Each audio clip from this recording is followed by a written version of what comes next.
5-month Vancouver Police Department investigation has led to the seizure of 8 firearms, as you see before you, and more than 2 kilos of heroin, fentanyl, and fentanyl analogues, including carfentanil.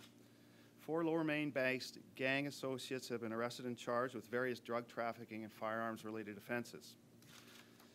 Project Tariff was initiated by the Vancouver Police in March to investigate the activities of the Here, Dillon, and Samara crime group, which is believed to be involved with conflicts with various other crime groups and gangs in the region.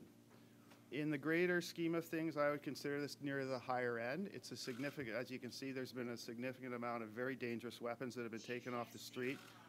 And also, as we take things very seriously in relation to fentanyl and its analogues, there's a significant amount of fentanyl, which is, as you know, at the core of our ongoing opioid crisis in the downtown east side and across the Lower Mainland.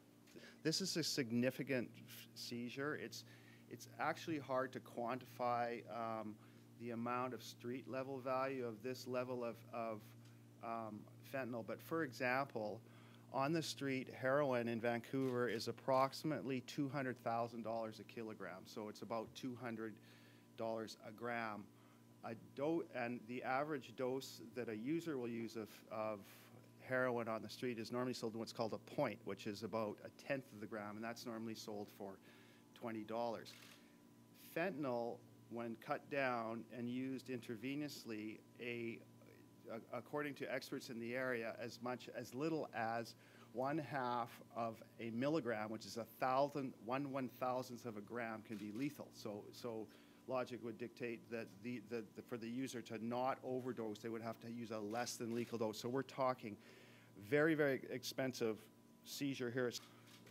2 or 3 years ago, if you would have asked me the question of the prevalence of fentanyl on the streets of Vancouver, I would say we know it's out there, and sometimes we seize it. Now, it's unusual for us not to come across fentanyl in seizures of intravenous-based drugs.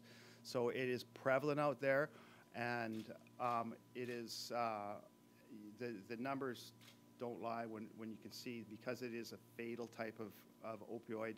That's probably a very good reason why we're seeing a significant and exponential increase in overdoses.